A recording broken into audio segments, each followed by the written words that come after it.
Keberhasilan program hamil menggunakan inseminasi buatan itu berkisar 15%. Tetapi masalahnya beberapa pasangan ada loh yang gagal hamil saat inseminasi bukan karena masalah medis, melainkan karena kurangnya persiapan dan teknik agar bisa mencapai kehamilan yang optimal. Di video kali ini saya akan membagikan 6 tips untuk meningkatkan kemungkinan berhasil saat sedang menjalani inseminasi. Buat kalian pasangan yang sedang mempertimbangkan inseminasi, saran saya perhatikan semua tips ini. Harapannya ini bisa membantu untuk meningkatkan keberhasilan inseminasi kalian. Saya Dr. Jeffrey Albari Tribowo, spesialis andrologi, ahli reproduksi pria pertama di Banjarmasin, Kalimantan Selatan. Sebagai seorang dokter andrologi, salah satu kegiatan saya yang tersering itu adalah membantu pasien untuk bisa mencapai kehamilan yang sedang menjalani program hamil. Ada berbagai cara salah satu yang sering sekali saya kerjakan itu adalah pada prosedur inseminasi buatan. Jadi apa sih yang dimaksud dengan inseminasi? Inseminasi ini adalah program hamil, di mana spermanya akan dicuci terlebih dahulu dengan serangkaian proses, lalu spermanya ini akan disemprotkan melalui selang ke dalam rahim wanita. Biasanya pasangan yang menjalani prosedur ini adalah pasangan yang sedang menginginkan keturunan tetapi dengan gangguan yang ringan. Memang inseminasi ini cukup populer karena ketersediaannya itu cukup banyak di berbagai kota. Selain itu, inseminasi ini harganya relatif terjangkau dibandingkan dengan bayi tabung. Tetapi memang keberhasilan inseminasi itu tidak yang tinggi sekali Data statistik menunjukkan keberhasilan inseminasi itu berkisar antara 15%. Ini yang kemudian sering menjadi pertanyaan, kira-kira apakah ada teknik-teknik tertentu supaya bisa membantu meningkatkan kehamilan saat menjalani inseminasi? Di sini saya akan membagikan 6 tips yang bisa kita lakukan supaya program hamil inseminasinya ini bisa meningkat keberhasilannya. Tips yang pertama yaitu adalah penuhi syarat minimal untuk inseminasi. Jadi kita harus paham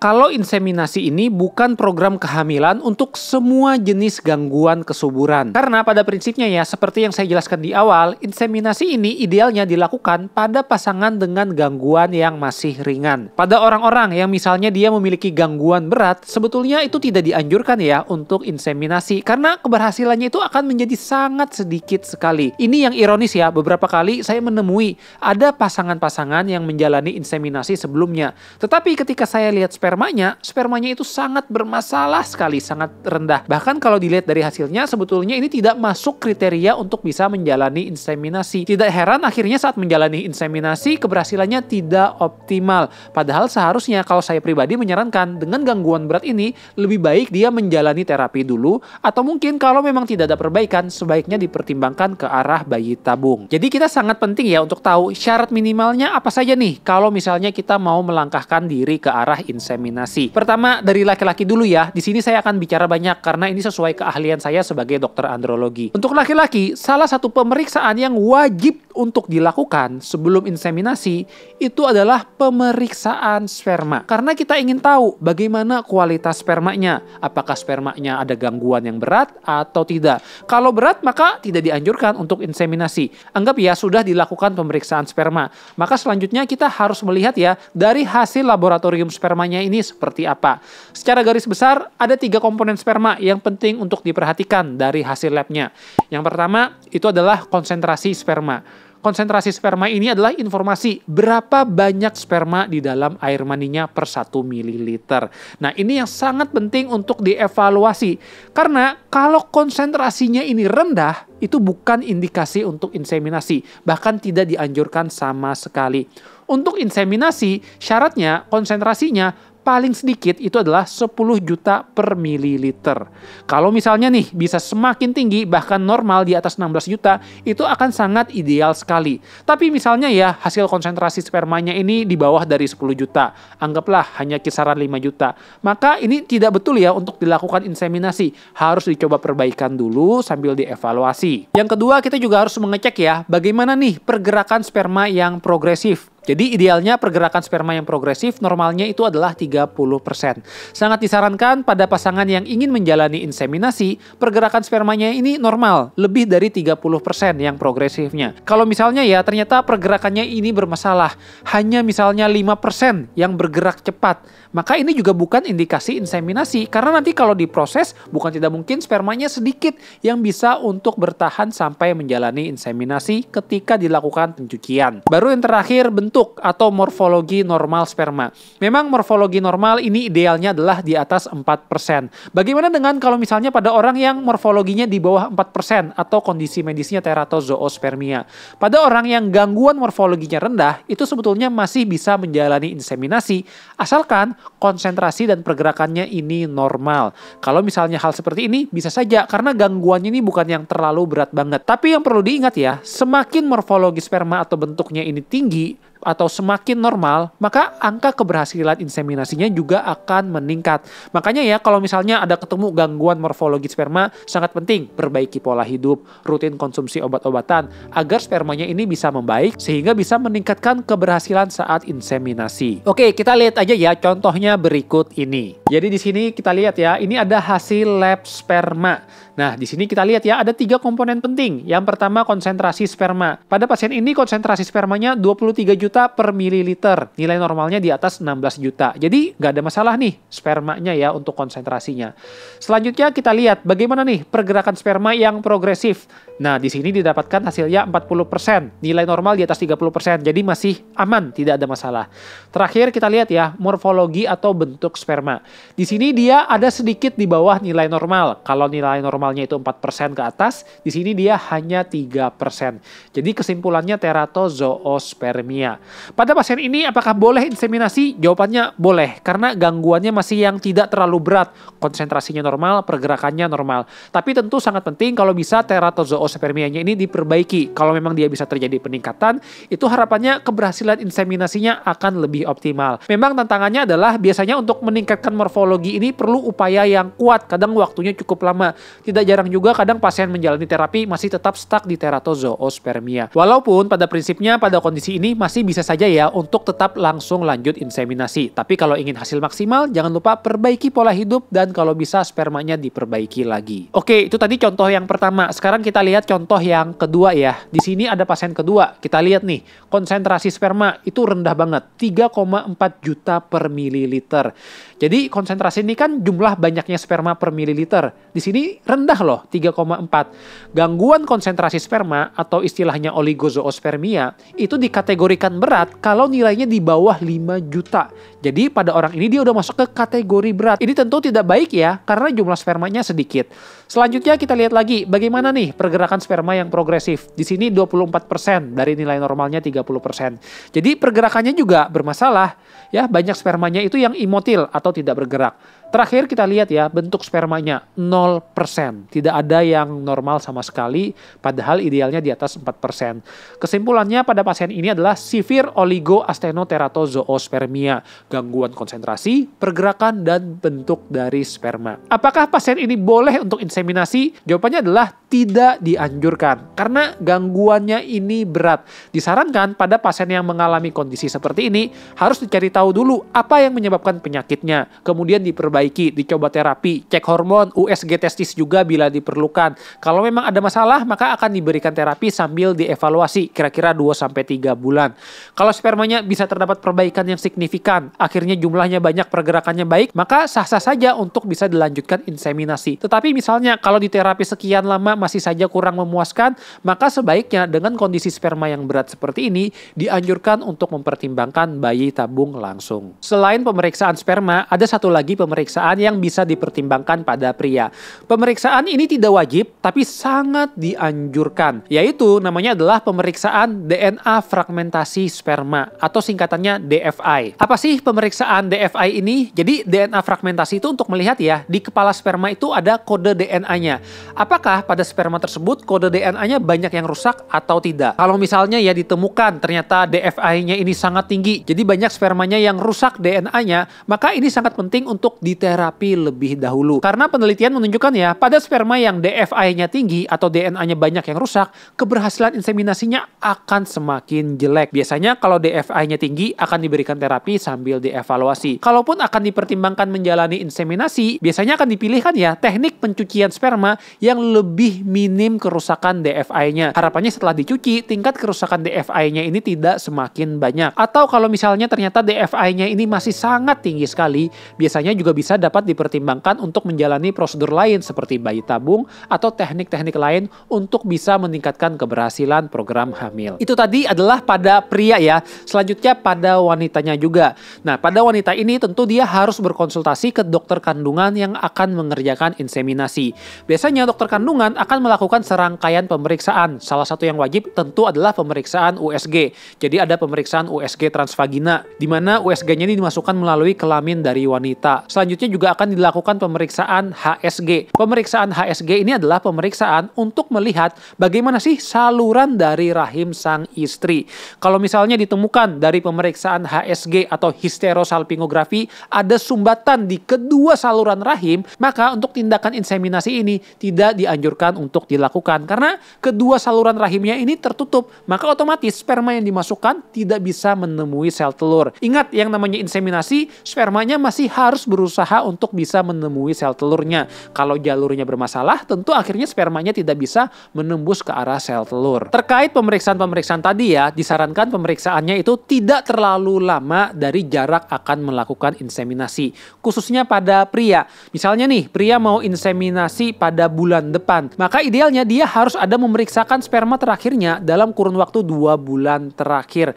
Saya kurang menganjurkan ya kalau misalnya bulan depan inseminasi, tapi prianya terakhir cek sperma udah 1 tahun lebih. Kenapa tidak dianjurkan? Karena yang namanya sperma dan tingkat kesuburan pria itu tidak selalu stabil. Bisa jadi tahun lalu spermanya normal, sekarang gangguannya berat. Jadi kalau dipaksakan inseminasi, tiba-tiba spermanya malah sedikit sekali. Dan tentu ini bukan merupakan indikasi inseminasi.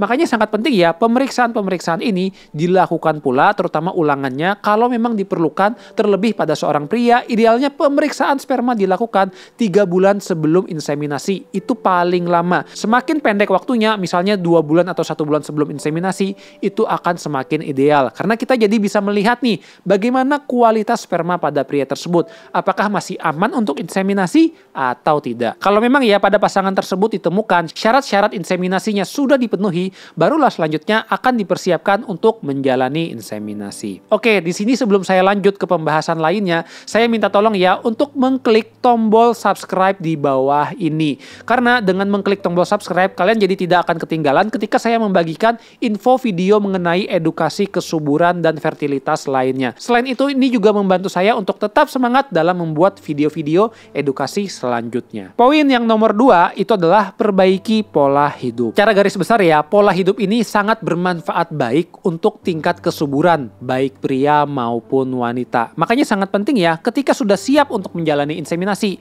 pola hidupnya harus diperbaiki semuanya. Meskipun nih, udah ketemu indikasinya bisa inseminasi, bukan berarti pasangan udah santai aja, nggak perlu ada yang diperbaiki. Perbaiki semua pola hidupnya. Harapannya dengan pola hidup yang sehat ini akan membantu meningkatkan kualitas sperma dan kualitas sel telur sehingga keberhasilan inseminasinya bisa lebih optimal. Pertanyaannya adalah pola hidupnya seperti apa aja nih yang harus diperbaiki? Ada banyak ya pola hidup yang harus diperbaiki. Pertama dari makanannya dulu. Makanan harus perbanyak makanan-makanan yang segar, perbanyak protein daging, kemudian sayur dan buah segar juga. Kurangi makanan berpengawet, gula tinggi. Terutama laki-lakinya ya harus hindari rokok dan alkohol. Sangat disarankan juga untuk berolahraga rutin dengan durasi 150 menit per minggu. Istirahat tidur juga harus cukup 7-9 jam setiap malam. Perbaikan pola hidup ini harus dilakukan saran saya 3 bulan sebelum inseminasi. Semakin lama semakin bagus. Harapannya dengan pola hidup yang sehat semakin lama itu akan bermanfaat baik untuk kualitas sel reproduksinya. Penting juga ya untuk menjaga kesehatan sebelum menjalankan inseminasi. Karena kita harus paham, kesuburan itu sangat dipengaruhi juga oleh kesehatan tubuh kita. Misalnya kita mau menjalani inseminasi minggu depan, tiba-tiba badan kita panas tinggi, kemudian buah zakarnya bengkak. Bukan tidak mungkin karena penyakit itu tadi bisa mengganggu spermanya kelak saat pengeluaran sperma. Akhirnya apa? Sperma yang dikeluarkan ini kualitasnya menurun sehingga saat dipaksakan inseminasi keberhasilannya tidak begitu tinggi. Dan kita harus ingat ya, yang namanya prosedur inseminasi itu tidak bisa ditunda. Misalnya udah disiapkan, maka ya tidak bisa ditunda ke 1 bulan lagi atau seminggu lagi. Harus sesuai dengan kapan nih sel telur wanitanya udah matang. Kalau memang sudah ketemu harinya, maka saat hari itu juga harus dilakukan inseminasi. Makanya sangat penting untuk kita, ayo jaga kesehatan, imunitas tubuh, jangan terlalu capek, jangan mudah kena infeksi, menjaga kebersihan lingkungan dan tubuh juga. Sekarang kita lanjut ya ke tips yang ketiga, yaitu adalah konsumsi obat-obatan dari dokter. Pada pasien yang menjalani inseminasi, sangat penting ya untuk rutin mengkonsumsi obat-obatan yang diberikan oleh dokter. Kalau wanitanya biasanya diberikan oleh dokter kandungan, sementara yang laki-lakinya diberikan oleh dokter andrologi. Yang jadi pertanyaan tersering itu adalah, dok, kira-kira apa nih obat terbaik buat kita yang mau menjalani inseminasi? Sebetulnya untuk pertanyaan ini tidak ada jawaban pasti ya, karena setiap orang itu pengobatannya berbeda-beda. Misalnya pada pria tersebut ternyata ditemukan ada kondisi peradangan, atau ternyata sel darah putihnya meningkat, maka dia akan diberikan antibiotik terlebih dahulu. Atau misalnya pada pria tersebut ternyata dia ada gangguan hormon setelah dicek lab hormonnya, maka akan diberikan ya obat-obat untuk memperbaiki hormonnya. Pada pria yang gangguan kesuburannya masih ringan, biasanya pria tersebut akan diberikan sifatnya adalah suplemen-suplemen dengan dosis kecil saja. Tetapi pada kondisi yang berat, kadang suplemennya ini dapat ditingkatkan dosisnya. Selain itu juga akan diberikan beberapa terapi tambahan menyesuaikan kondisi tubuh pada pasien. Pengobatan ini dianjurkan dikonsumsi dalam jangka waktu yang lama, kira-kira 2,5 bulan. Kenapa harus 2,5 bulan? Jadi kita harus paham ya, pada pria proses pematangan sperma itu kira-kira memakan waktu sekitar 72 hari. Dengan rutin mengkonsumsi suplemen selama 2,5 bulan, harapannya sperma yang terbentuk saat hari H inseminasi itu sperma yang fresh dalam pengaruh pemberian obat-obatan dan terapi, sehingga kualitasnya lebih baik. Jadi tidak cukup ya kalau misalnya nih di terapi tapi cuma 1 minggu sebelum inseminasi, itu jaraknya terlalu mepet. Saya sangat menganjurkan kira-kira 2,5 bulan sebelumnya. Oke, lanjut lagi ke tips yang keempat, yaitu adalah mengeluarkan sperma secara optimal. Ketika sudah ditentukan hari H untuk melakukan inseminasi, sangat penting ya seorang pria bisa mengeluarkan sperma seoptimal mungkin. Beberapa kali saya menemui ada pasangan yang sudah siap untuk inseminasi, tetapi hari H prianya itu tiba-tiba stres. Dia akhirnya apa? Kesulitan untuk mengeluarkan sperma. Ditunggu berjam-jam tidak bisa keluar. Bahkan ada yang akhirnya batal untuk menjalani inseminasi karena laki-lakinya tidak bisa mengeluarkan sperma sama sekali. Makanya sangat penting kalau ingin menjalani inseminasi, laki-lakinya juga harus siap secara mental. Jangan malah stres yang berlebihan apalagi di hari H-nya tadi. Untuk mengurangi risiko kesalahan-kesalahan seperti tadi ya, sangat dianjurkan dilakukan persiapan dengan optimal. Salah satunya, saya sangat menganjurkan pada pria yang mau menjalani inseminasi untuk melakukan pengecekan dan pengeluaran sperma di laboratorium tempat ia menjalani inseminasi. Harapannya, karena dia sudah pernah melakukan masturbasi di laboratorium tersebut, dia sudah familiar, dia paham apa aja nih ruangannya seperti apa, plus minusnya gimana, harus menyiapkan apa saja. Dengan sudah ada persiapan sebelumnya, sudah ada pengalaman masturbasi di sana, di saat hari H dia tidak kaget. Karena kita harus paham, laki-laki ini kadang susah mengeluarkan atau masturbasi di tempat yang masih asing. Apalagi kalau misalnya tempatnya itu kurang nyaman. Makanya sangat penting prianya itu harus familiar dulu dengan ruangan tempat masturbasi. Coba keluarkan di sana. Kalaupun memang dia merasa kurang nyaman dengan tempat laboratoriumnya untuk mengeluarkan sperma, maka boleh saja loh dia mengeluarkan spermanya di tempat lain seperti hotel terdekat dari laboratorium. Dengan syarat pengeluaran spermanya ini harus di tempat yang terstandar. Biasanya ada disediakan tabung. Kemudian dia harus membawa tabungnya tersebut dari hotel ke laboratorium dalam kurun waktu yang singkat. Idealnya kurang dari 30 menit. Jangan juga kelamaan dan harus berhati-hati. Tidak boleh tumpah di jalan dan suhunya pun harus stabil. Tidak boleh kena panas yang terlalu lama. Dianjurkan juga ya pada pria yang mau menjalankan inseminasi, dia tidak ejakulasi selama beberapa hari. Kalau secara teorinya minimalnya 2 hari dan maksimal 7 hari. Tapi ini ada tipsnya ya, supaya bisa meningkatkan kemungkinan keberhasilannya. Saran saya untuk meningkatkan kualitas sperma saat hari H inseminasi, sebaiknya pria tersebut tidak ejakulasi selama 3 sampai dengan 4 hari saja. Jadi idealnya berada di tengah, tidak terlalu cepat ataupun tidak terlalu lambat. Karena penelitian menunjukkan ya, pada pria kualitas sperma terbaiknya ditemukan pada hari ketiga dan hari keempat setelah tidak melakukan ejakulasi sama sekali. Kalau misalnya terlalu awal, kadang jumlah spermanya jadi sedikit. Tapi kalau terlalu lama, betul sih spermanya makin banyak. Hanya saja kualitasnya ini kurang baik. Makanya kita ambil di tengah-tengah, 3-4 hari tidak melakukan ejakulasi terlebih dahulu. Penting pula ya untuk pria yang mau inseminasi untuk istirahat yang cukup, paling tidak sehari sebelumnya. Misalnya kalian tempat inseminasinya itu jauh di luar kota, harus perjalanan darat yang panjang. Saya kurang menganjurkan kalau misalnya kalian baru datang di hari H, perjalanan jauh langsung keluarkan sperma. Karena biasanya kita jadi capek fisik. Kalau kita capek fisik, biasanya pengeluaran spermanya kurang optimal. Saya sangat menyarankan sehari sebelum inseminasi sudah tinggal di kota tempat melakukan inseminasinya. Kita bisa beristirahat cukup dan saat pagi kita bisa rileks dan tenang saat mengeluarkan sperma. Sehingga saat sperma keluar pastikan tertampung seutuhnya dan kualitas sperma itu adalah kualitas yang terbaik. Lanjut lagi ke tips yang kelima, yaitu adalah istirahat setelah inseminasi. Tepat setelah menjalani inseminasi, maka di sini perannya lagi dari wanita ya. Wanitanya disarankan untuk bed rest terlebih dahulu tepat setelah inseminasi antara 10-20 menit. Hal ini penting ya karena ada data penelitian yang menunjukkan dan membandingkan. Bagaimana nih pada wanita yang bed rest setelah inseminasi? Ditemukan pada wanita yang bed restnya hanya 5 menit dibandingkan dengan wanita yang 10 menit, ternyata wanita yang bed rest 10 menit ini angka keberhasilannya lebih tinggi. Jadi sangat penting ya kalau habis inseminasi wanitanya jangan langsung pulang, tapi istirahat dulu di tempat pemeriksaannya. Boleh tiduran di sofa dulu selama kira-kira 10-20 menit. Setelah selesai tiduran, barulah ia boleh pulang. Dalam 2 hari pertama ya pasca inseminasi, wanita juga sangat penting ya untuk tidak melakukan aktivitas yang terlalu berat banget. Misalnya dia nge-gym yang berat atau mungkin olahraga yang terlalu berat. Sebaiknya dia kurangi kegiatan-kegiatan tersebut, perbanyak istirahat saja. Untuk aktivitas-aktivitas ringan tentu masih boleh, misalnya mau menonton TV atau jalan-jalan santai, ini masih sah-sah saja. Selanjutnya juga sering ada pertanyaan ya, apakah boleh untuk hubungan seksual pasca melakukan inseminasi? Terkait hal ini sebetulnya masih terdapat perdebatan ya. Ada beberapa ahli yang kurang menyarankan untuk berhubungan seksual tepat setelah inseminasi. Kalau mau berhubungan seksual sebaiknya 2 hari setelah inseminasi. Tetapi ada juga ya data penelitian yang menunjukkan kalau hubungan seksual antara 12-18 jam pasca inseminasi ternyata meningkatkan keberhasilan hamil pada pasien yang menjalani inseminasi dengan kondisi sperma yang sedikit. Makanya ya saran saya kalau terkait hubungan seksual pasca inseminasi, coba deh konsultasikan dengan dokter yang melakukan inseminasi. Kira-kira apakah disarankan untuk melakukan inseminasi atau tidak? Terakhir, tips yang keenam, yaitu adalah pertimbangkan inseminasi ulang atau bahkan bayi tabung. Prosedur pelaksanaan inseminasi ini dapat dilakukan ulang kembali kalau hasil sebelumnya belum bisa mencapai kehamilan.